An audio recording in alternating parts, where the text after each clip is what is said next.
Namaste, buenas noches. Muchas gracias por acompañarnos en esta conferencia, en este encuentro sobre cómo controlar la mente en tiempos de crisis, algo muy importante para todos nosotros, creo que muy útil para todos nosotros. Y pues bueno, vamos a hacerlo desde el conocimiento del yoga, que es lo que pues principalmente me ha abocado a estudiar, a practicar desde hace 25 años. Y pues lo que también personalmente me ha servido para gradualmente, esto es un proceso, poder controlar la mente, poder controlar los sentidos, poder dar un cauce apropiado a las emociones.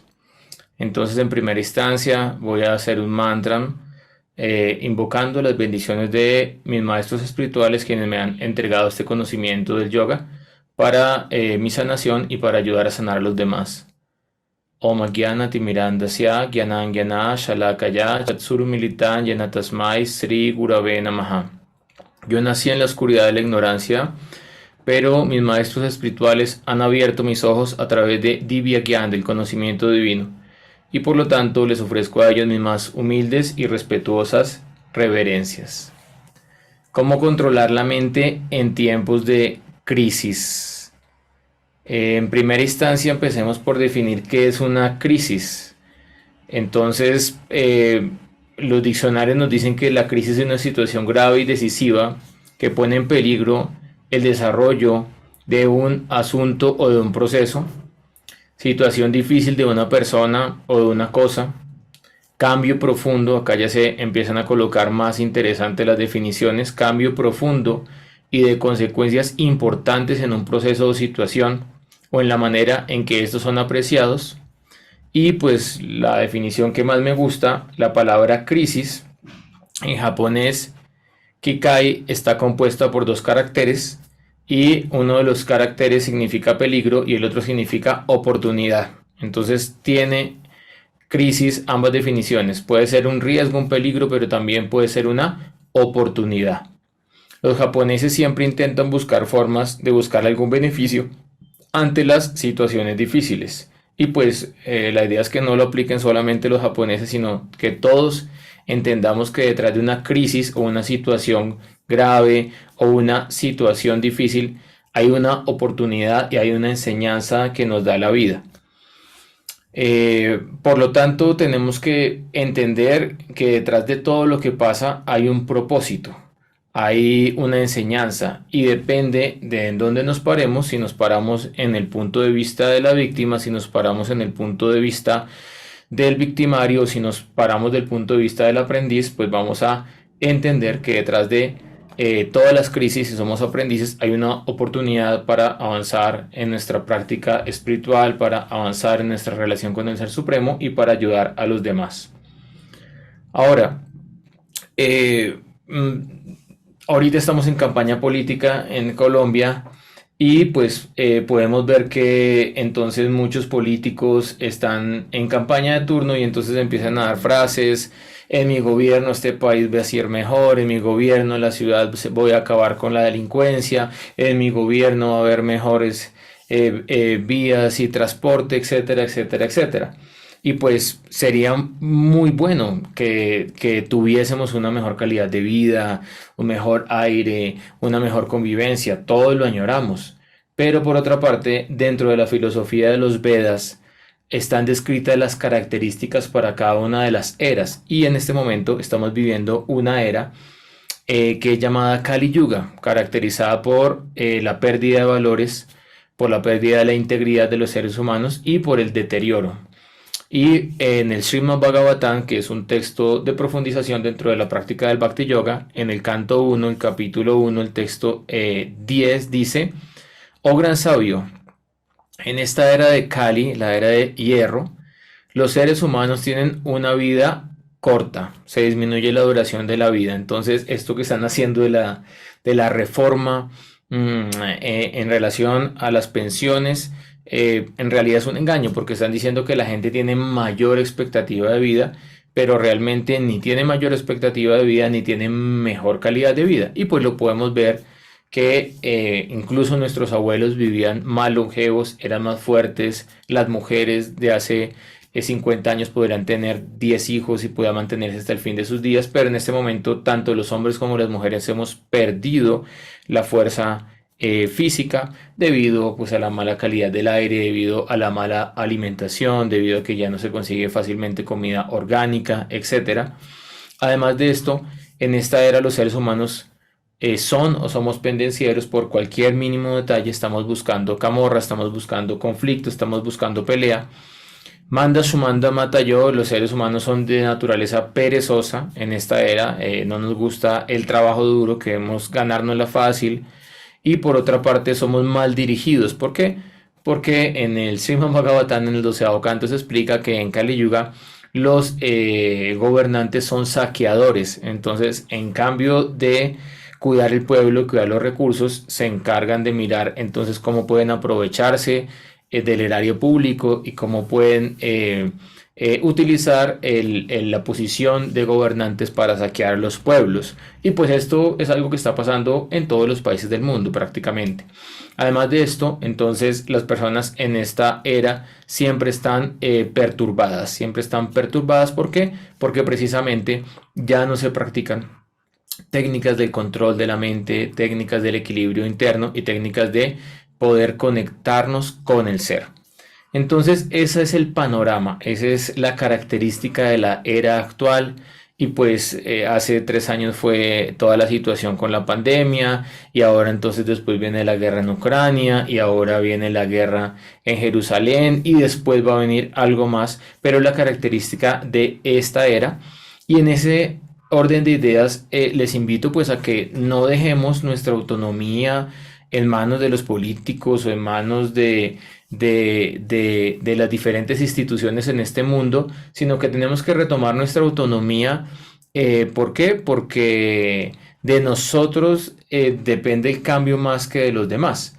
Y si nosotros tenemos una mente enfocada, tenemos unos sentidos en balance, tenemos buenas relaciones con las personas que nos rodean, de ahí en adelante podemos construir un mejor futuro.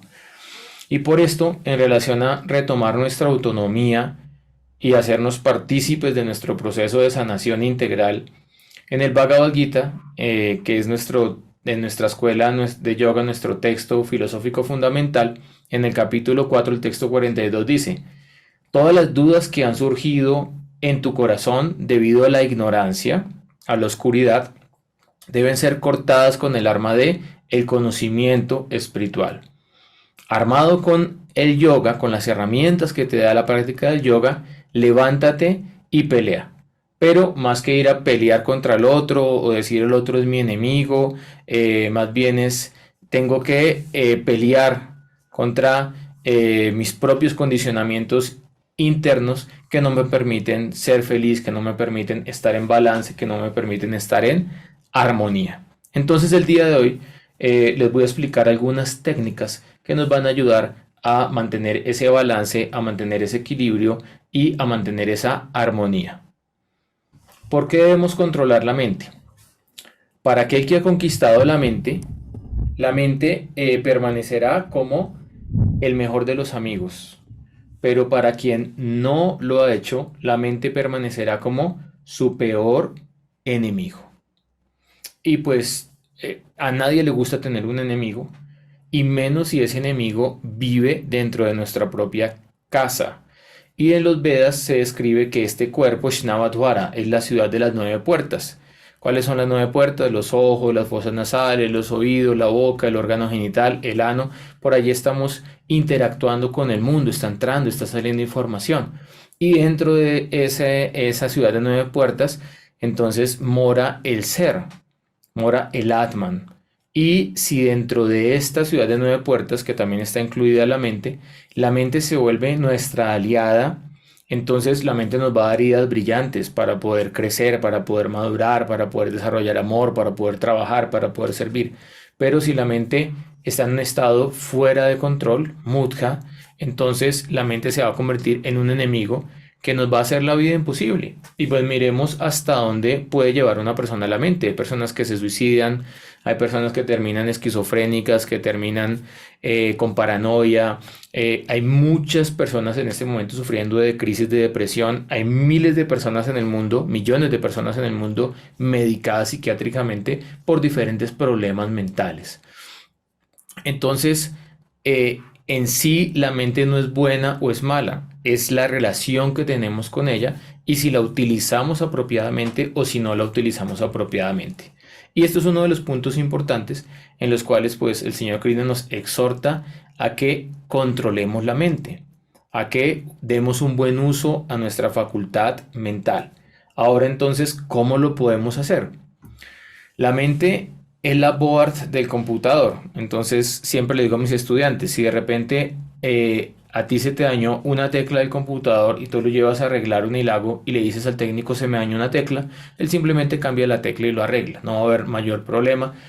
Pero si tú le dices al técnico no me está funcionando el computador y él lo analiza y dice se te quemó la board del computador.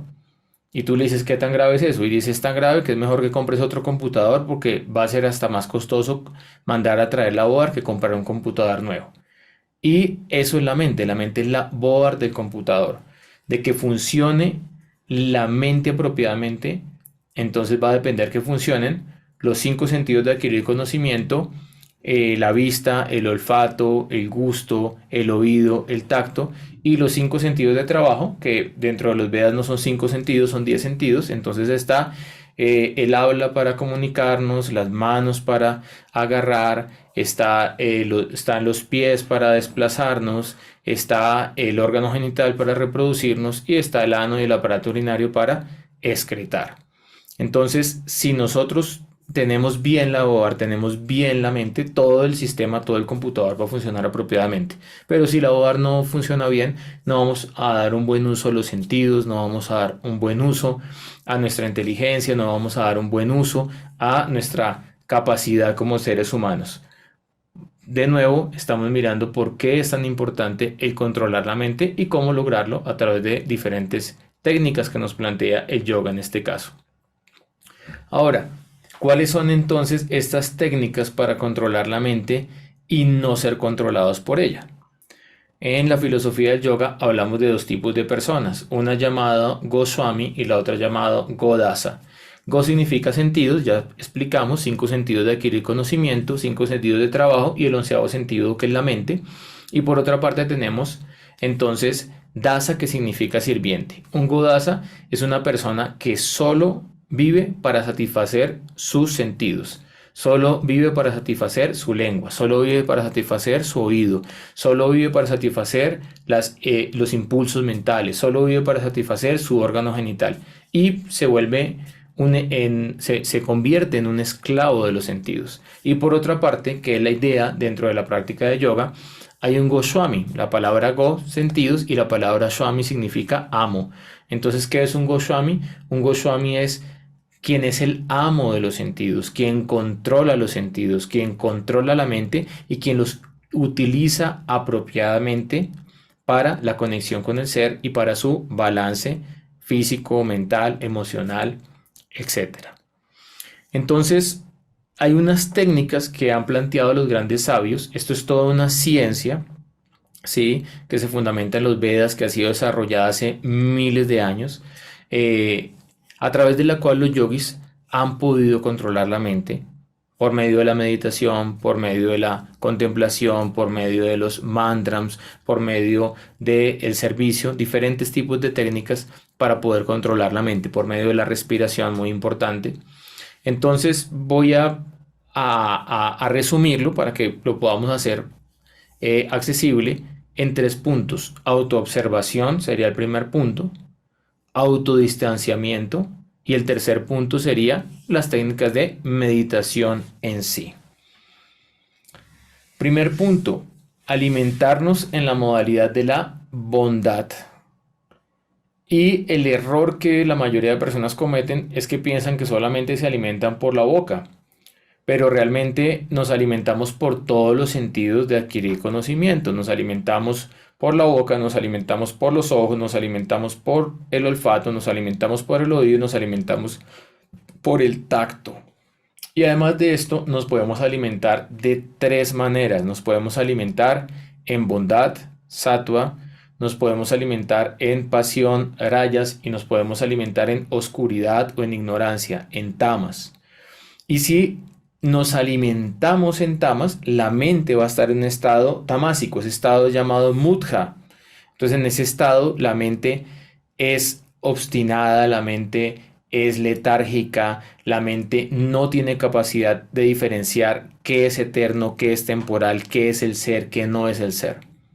Por otra parte, nos podemos alimentar en sattva, en la bondad, comer en bondad, alimentos que no vengan de sufrimiento animal, escuchar en bondad sonidos que armonicen nuestra mente, como los sonidos de la naturaleza, ver en bondad los altares de meditación, la naturaleza, imágenes que nos ayuden a desarrollar compasión y misericordia hacia los demás. Y así, si nos establecemos en la modalidad de la bondad, va a ser más fácil percibir Sat, percibir lo que es eterno. Y ahí vamos a entender que nuestra alma es eterna y que somos el alma, que nuestra relación con el Ser Supremo también es eterna y que el cuerpo es temporal. Eso es la cualidad que se desarrolla a través de alimentarse en la bondad, la que nos permite tener contacto con el ser, y allí entonces es más fácil meditar o enfocar la mente en un objeto de meditación. Eso se llama Nirodham. Y finalmente, en una etapa muy avanzada de la práctica espiritual, de la práctica de la meditación, alcanzar el Samadhi, que es el estado de supraconciencia, el estado de despertar espiritual. Por lo tanto, tenemos que alimentarnos en la modalidad de la bondad, porque la modalidad de la bondad nos lleva a la armonía, nos lleva a la luz, nos lleva al balance, nos lleva al equilibrio y a la pureza. Y tenemos gradualmente que eliminar la modalidad de la ignorancia de nuestras vidas, porque esa modalidad nos va a llevar al letargo, la pesadez, la oscuridad. Entonces, mis queridos amigos, mis queridas amigas, en este momento, sinceramente, así como las redes les podemos dar un buen uso, que es lo que estoy haciendo en este momento, una charla útil para todos, libre, que nos podemos conectar, podemos iluminarnos, podemos compartir. Asimismo, hay también muchos elementos dentro de las redes sociales que son perturbadores. Entonces vemos mucha sexualización en las redes sociales del cuerpo de la mujer, del cuerpo del hombre también. Escuchamos muchos sonidos en la modalidad de la ignorancia, como le decía a unos estudiantes la semana pasada, el reggaetón es música para sexópatas, y pues la persona que escucha todo el tiempo esto se va a afectar psicológicamente, se va a afectar mentalmente, y esto no es una exageración. Una estudiante mía la semana pasada nos comentó, ella es trabajadora social y trabaja en una comisaría de familia, y nos dijo que cada vez en Bogotá estaban alarmados por el incremento de denuncias de abusos sexuales a niños de 2, 3, 4 y 5 años. Y en su mayoría estos abusos son propiciados por los mismos miembros de la familia. Entonces, ¿de dónde viene esto? Esa persona se está alimentando de unas ondas mentales perturbadoras, que generalmente son la música del reggaetón, generalmente es ver pornografía en las redes, y todo esto va trastornando la inteligencia, va trastornando la mente. Y por otra parte, si escuchamos mantras, si nos alimentamos con alimentos en la bondad, frutas, vegetales, cereales, agua pura, si hablamos palabras que sean veraces, que no agiten innecesariamente a los demás, si recitamos las escrituras sagradas, entonces nuestros sentidos se van a establecer en el plano de la bondad, y así vamos a poder controlar la mente incluso estando en la mayor de las crisis. Tenemos que aprender a estar en el punto cero, en el ojo del huracán, y no ser influenciados externamente. En el Bhagavad Gita se da la analogía de la flor de loto que nace en el fango, pero surge por encima del fango y siempre permanece pura, blanca y brillante, sin contaminarse por el fango y sin ser tocada por el agua. El segundo punto es aceptar y rechazar, que está relacionado con este primero. Entonces, ¿qué acepto y qué rechazo? cuál es el filtro que tengo, cómo organizo la información que entra a mi cerebro, cómo organizo la información que sale, qué es benéfico para mí y qué no es benéfico para mí. Y hay una escritura llamada el Vaishnava Tantram en el cual se describe cuáles son los principios para rendirse al Ser Supremo, para poder avanzar espiritualmente. Y los dos primeros pilares de este proceso de rendición amorosa del alma hacia la divinidad es Anyakulasha Sankalpa Pratikulya Vivarjanam. Anyakulasha Sankalpa, Sankalpa es un voto, una resolución, ¿ok? Pero la mente tiene dos estados, Sankalpa y Vikalpa, como cuando tú abres YouTube y te salen 50 opciones de videos, eso es Vikalpa, y tú empiezas a mirar, quiero ver esto, mejor veo esto, mejor esto, y Sankalpa es cuando tú ya escoges algo que quieres ver, y eso va a depender de tu estado de conciencia. Entonces, Anukulasha Sankalpa es escoger o aceptar solo lo que es favorable para, en el caso de la rendición a Dios, para rendirme a Dios, y en el caso de controlar la mente, aceptar todo lo que sea favorable para mi equilibrio mental, para mi equilibrio emocional, para mi salud física, y dejar de lado, ¿sí? Praticulia hacia Varjanam, dejar de lado todo lo que no me permite mi crecimiento espiritual, mi armonía física, mi armonía mental, mi armonía espiritual. Y en muchos casos esto va a ser un reto para la mayoría de personas. ¿Por qué? Porque tal vez tu familia no se alimente de la mejor forma posible y tendrás que pues decirle a la familia no puedo consumir estos alimentos, o tendrás que esforzarte por tú mismo hacer tu propia comida y ofrecerla al Ser Supremo en un altar de meditación. Y tal vez pues tus amigos te dicen vamos a ir a una fiesta y vamos a consumir alcohol y vamos a pasarlo muy bien, y tendrás que decir no es el ambiente favorable para mi crecimiento espiritual, entonces mis queridos amigos, no puedo acompañarlos esta vez. Y tal vez algunas personas tendrán que cerrar su Facebook o cerrar su Instagram. ¿Por qué? Porque están todo el tiempo adictos a hacer scroll y así pierden inútilmente su tiempo, y también entonces entran en sus mentes imágenes que no son lo más favorable para su vida, para su crecimiento. Pero por otra parte, cuando tú dejas de lado algo, entonces vienen nuevas cosas a tu vida. Tú no puedes llenar un vaso que ya está lleno, tú tienes primero que vaciar el vaso para volverlo a llenar. Entonces, nosotros no estamos interesados simplemente en rechazar el mundo material, sino en aceptar conocimiento espiritual, y de esa manera, si tú aceptas un conocimiento superior, vas a poder experimentar Ananda, vamos a poder experimentar felicidad espiritual, y a través de esa felicidad espiritual vas a tener cada vez más amor, más claridad mental, más claridad emocional y más claridad hacia todos los seres que te rodean. Entonces, este es el segundo paso. Tienes que hacer una lista y decir, esto es tóxico para mi crecimiento espiritual y tengo que dejarlo de lado. Y tienes que decir, esto es favorable para mi balance, para mi equilibrio, para mi salud, y tienes que aceptarlo. El siguiente punto es ubicarnos en el aquí y en el ahora. Porque la vida es aquí y ahora. Porque meditar no se puede en el pasado, tienes que estar en el momento presente para practicar la meditación. Porque compartir con tu familia un momento de calidad es sentarte con ellos, mirarle a los ojos y tener una conversación en el cual hay un diálogo amoroso, y no estar sentado en el comedor viendo las redes, viendo el celular sin ni siquiera mirar a los ojos a la otra persona. Por lo tanto, hay algo que se llama mindfulness, que está muy de moda, que lo han desarrollado algunos monjes budistas o personas que gustan del budismo, y pues han hecho estudios muy interesantes en Harvard respecto a cómo el mindfulness ayuda al cerebro a que funcione mejor, ayuda a que la mente funcione mejor. Pero déjenme decirles que esto no es un invento de ahora, el mindfulness. Eso ha sido descrito desde hace 5000 años en el Bhagavad Gita.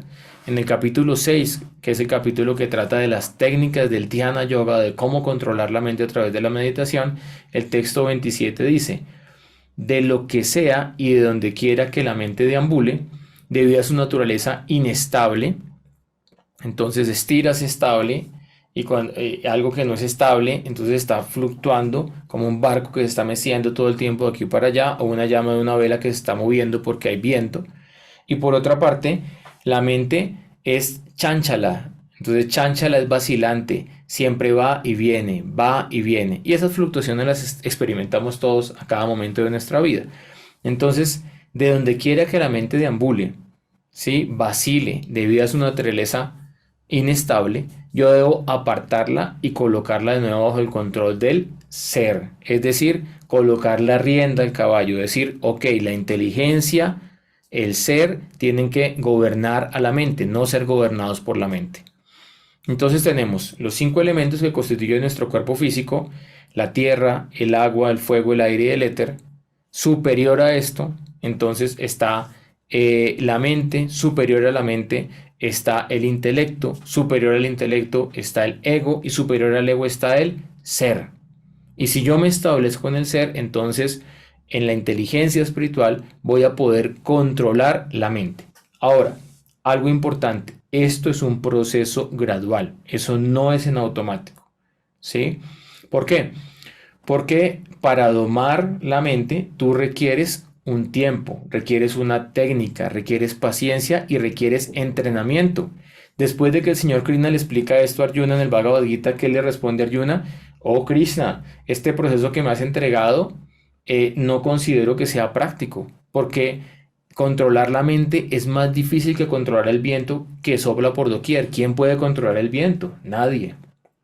Pero después de esto el señor Krishna le contesta a Arjuna: lo que tú dices es verdad, no es fácil controlar la mente, no lo vas a lograr de un día para otro, pero a través de desapego apropiado o la renuncia de esas cosas desfavorables de manera apropiada, cuerda, coherente, y a través de la práctica continua de los procesos espirituales, gradualmente tú vas a poder controlar la mente. Es decir, sí es posible.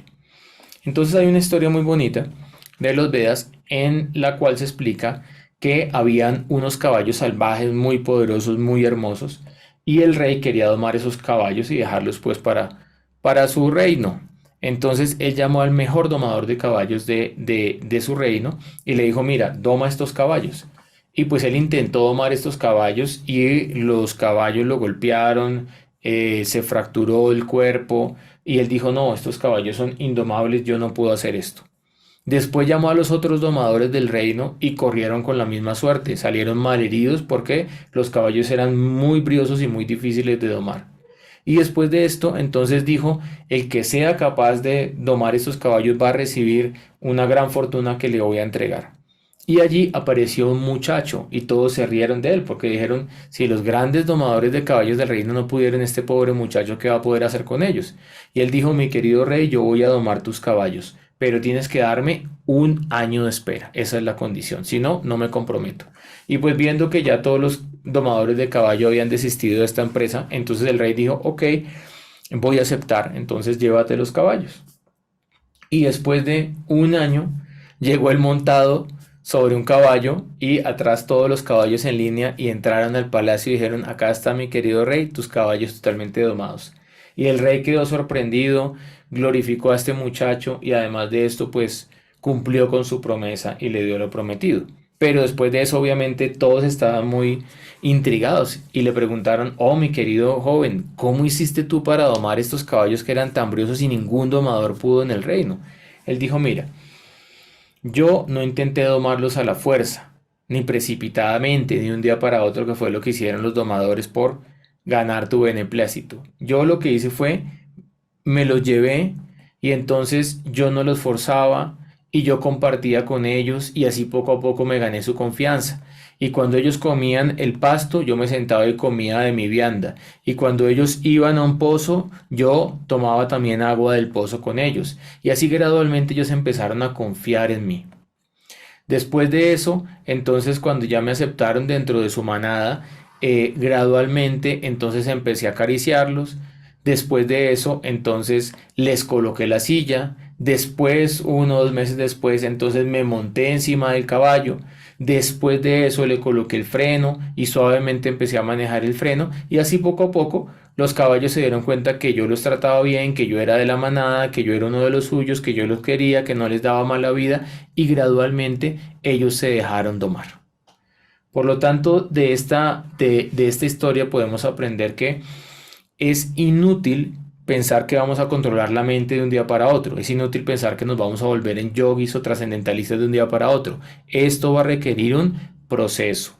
Esto va a requerir paciencia. Esto va a requerir un método. Y además de esto, perseverancia. ¿Por qué? Porque en algunos momentos de la vida, entonces la mente nos va a derrotar, por así decirlo, y en otros momentos vamos a controlar la mente y convertirla en nuestra aliada en nuestro proceso espiritual. Ahora, tener la mente en el aquí y en el ahora no significa necesariamente que no tenemos una perspectiva histórica. No, hay que manejar la perspectiva histórica. ¿Qué es la historia? Es el análisis del presente para poder comprender el pasado y poder proyectar un futuro mejor. Entonces, está bien. En algún momento tengo que ir hacia el pasado y consultar allí con la inteligencia para tomar una decisión en el momento presente. Y también, pues, una persona inteligente tiene que tener metas a corto, a mediano y a largo plazo. Incluso las personas más inteligentes, ellos tienen metas para la próxima vida o incluso para su vida eterna, para su relación eterna con la divinidad. No están cultivando solo para esta vida, están cultivando para su próxima vida. Por lo tanto, sí se requiere una perspectiva histórica, pero es muy importante que tengamos la mente en el momento presente, que es el único momento que en última instancia existe. Por otra parte, entonces, para practicar yoga, para practicar meditación, para practicar dhyana yoga, la ciencia de la meditación, es importante ser regulados en nuestros hábitos. ¿Por qué? Porque es muy difícil que si tú tienes una vida desordenada, si tú eres vulgar, si tú comes comida chatarra, si tú escuchas cualquier tipo de música, si ves películas con mensajes obscenos, con violencia, te sientes a meditar en el mantra Om o en una técnica específica y tu mente esté clara, enfocada, sin ninguna perturbación. Eso no existe. Entonces, dependiendo de cómo llevas tu día a día, así va a ser la calidad de tu meditación. Y por lo tanto, en las diferentes áreas de tu vida tienes que mantener balance, equilibrio y control. Y en este mismo capítulo 17, del capítulo 6, perdón, del Bhagavad Gita, el texto 17, nos habla de la importancia de la regulación, de la autorregulación y del autocontrol. La práctica de yoga destruye las miserias materiales de quien es moderado en su alimentación y en su recreo. Es decir, tiene que haber un momento para descansar, para recrearse, pero obviamente conscientemente. De quien es equilibrado en su trabajo y regulado en el sueño y en la vigilia. Entonces es muy importante que respetes tu tiempo, que respetes tu anatomía, que respetes tu fisiología, que respetes el regalo que te ha dado Dios que está en este maravilloso cuerpo humano. Y tienes que tener un tiempo para trabajar, claro, el que no trabaje no puede comer, dice la Biblia, y en el Bhagavad Gita el señor Krishna dice que el que no trabaja ni siquiera puede mantener su existencia física. Por lo tanto, necesitas un momento para poder trabajar. Pero también es importante un tiempo de recreo de calidad, de descanso. Pero para la mayoría de personas que es la pausa activa, sacar el celular y empezar a ver las redes. Entonces, hay un momento en el cual necesito un descanso de calidad. Por otra parte, entonces si yo como en exceso, voy a tener problemas. Atyahara. Si yo como en deficiencia, voy a tener problemas. Por otra parte, si yo duermo mucho, entonces mi mente va a estar tamásica, en ignorancia y no voy a poder meditar. Pero si yo no duermo lo suficiente, se va a alterar mi sistema nervioso, se va a alterar mi cerebro, el sistema linfático, que es el que detoxifica el cerebro, no va a funcionar apropiadamente y voy a terminar con alguna enfermedad. Y este punto es muy importante, pero yo sé que es muy difícil, porque estamos viviendo en un momento histórico en el cual fácilmente las personas se van hacia los opuestos. Pero acá el yoga nos dice, busca el equilibrio, busca el balance y busca la integración. Y de nuevo, hay cosas que los demás pueden hacer por ti.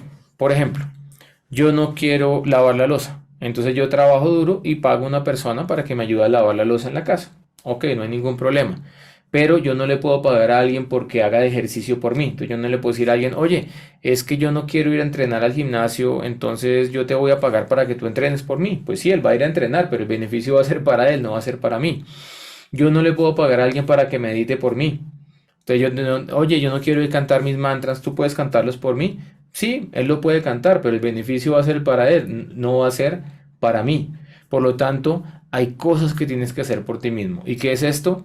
Ser regulado en tus hábitos de comer, dormir, trabajar y recrearte. Y de esa manera, entonces, es más fácil poder sentarte en armonía a practicar las técnicas de meditación. Si no, va a ser muy difícil.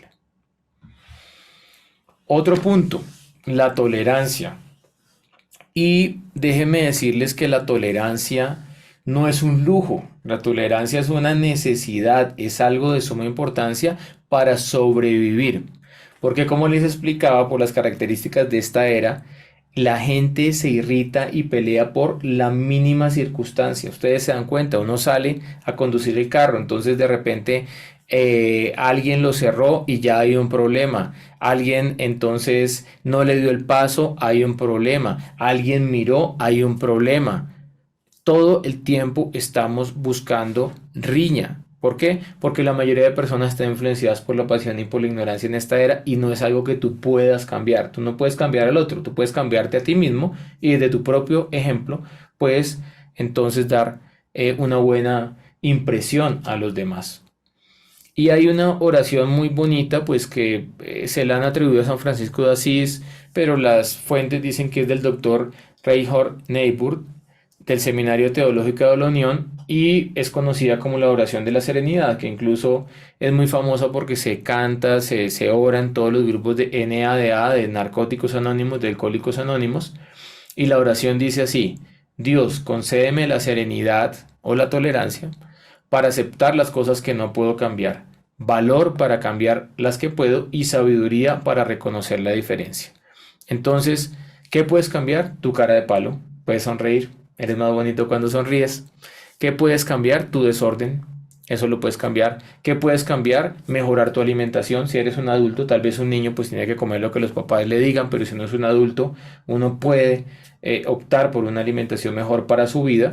Como mi padre me decía, es que usted molesta mucho con el tema de la alimentación. El que come de todo no muere de hambre. Y yo le decía, no, papá, el que come de todo es un marrano, porque el marrano es omnívoro.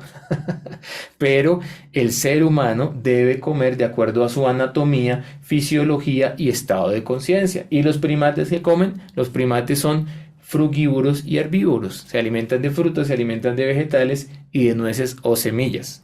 Entonces, cada uno debe comer de acuerdo a su propia anatomía, fisiología y estado de conciencia. Pero hay cosas que yo no puedo cambiar.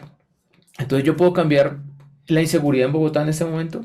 Yo puedo cambiar el sistema de transporte en ese momento en Bogotá. Incluso ahorita hay una gente que está haciendo promesas como alcaldes y van a pasar 4 años después y ellos tampoco pudieron solucionar esas cosas. Pueden hacer algún avance. No estoy diciendo que no, pero que vayan a cambiar por completo la inseguridad, que vayan a cambiar el caos de la ciudad, que vayan a cambiar el mundo, no es posible. Unas estudiantes me decían, ¿y qué podemos hacer nosotros por lo de la guerra que va a estallar ahorita en Palestina? Yo les decía, no pueden hacer nada. Esa es la realidad. Pues ustedes no ser violentas, eso es lo que pueden hacer, no pelear en su hogar, ser pacíficas, ser amorosas, ser comprensivas, ser tolerantes, pero de resto, pues no está en sus manos el cambiar el destino de lo que está pasando en Palestina. Pero si yo cambio mi nivel de conciencia, lo que yo veo alrededor va a cambiar, porque no es que nosotros estemos en el mundo está dentro de nuestra mente porque el mundo es un reflejo de nuestro estado de conciencia. Y todos los conflictos que vemos en el exterior son los conflictos que aún no hemos podido resolver internamente. Y para eso vienen esos conflictos, para aprender a desarrollar tolerancia y tener discernimiento.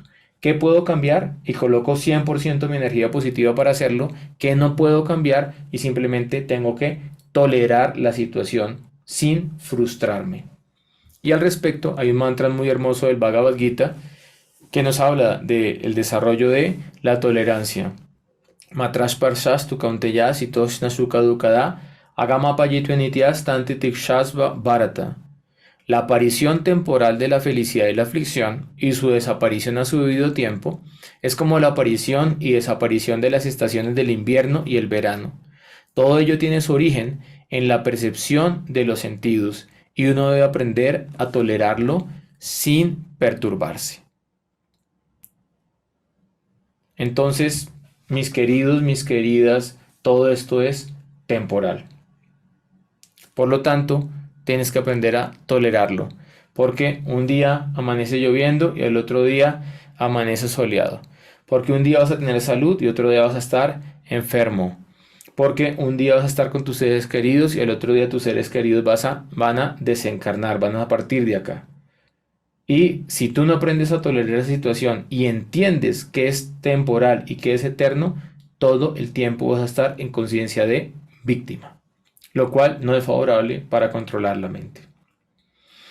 El otro punto, ya llegando al final de nuestra charla del día de hoy, es ser agradecidos. ¿Por qué? Porque en el Bhagavad Gita se explica que la persona que todo el tiempo se está quejando es una persona que está influenciada por la modalidad de la ignorancia. Mientras que la persona que es agradecida desarrolla la virtud de la compasión, de la misericordia, de la bondad en su corazón.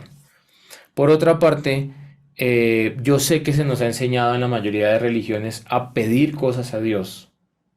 Pero realmente la oración de ir y arrodillarnos ante Dios o a la iglesia o al templo y pedirle cosas, Dios dame esto, Dios dame esto, Dios dame aquello, es simplemente no comprender nuestro karma y no entender que Dios nos ha dado lo que nos corresponde. Por lo tanto, tú estás dudando de la inteligencia de Dios, quien es Sarvagya, quien es 100% pleno, inteligente, omnisciente. No, Dios te dio la inteligencia que te corresponde, el cuerpo que te corresponde, los papás que te corresponden, la esposa que te corresponde, los hijos que te corresponde, la billetera que te corresponde, de acuerdo a tu karma y de acuerdo a una lección que tienes que aprender en esta vida. Por lo tanto, para trascender el karma, lo primero que tengo que hacer es aceptarlo. Y desde allí, entonces, cambiar la conciencia de víctima y entrar en la conciencia del aprendiz. Por lo tanto, en cambio de pedir cosas a Dios, que es una oración que nos resta energía pránica, porque además Dios no va a complacer todos tus caprichos egoístas, tenlo 100% seguro, la oración que realmente nos llena de amor, nos llena de energía, nos llena de vitalidad es el agradecimiento. Agradece a Dios por todo lo que tienes, agradece por cada inhalación y cada exhalación. Agradece por el alimento, agradece por tu hogar, agradece por tu familia, agradece por las cosas malas que tienen los demás porque son espejos con los cuales puedes aprender y puedes mejorar. Agradece por el amor y por la bondad que te dan los demás. Y de esa forma, al ser agradecido, entonces te vas a convertir en un ser muy querido para todos los demás. ¿Qué es un yogi? En el Bhagavad Gita se explica. Un yogi me ve a mí en todos los seres y ve a todos los seres en conexión con mí. Para esta persona yo nunca estoy perdido, ¿sí? Y además esta persona se convierte en el bienqueriente de los demás. ¿Por qué? Porque él puede ver en cada corazón que está Dios, él puede ver que en cada corazón está el alma, que es parte y porción de Dios, él respeta y es agradecido con la vida. Y de esa manera, entonces, él adquiere una paz permanente en su vida.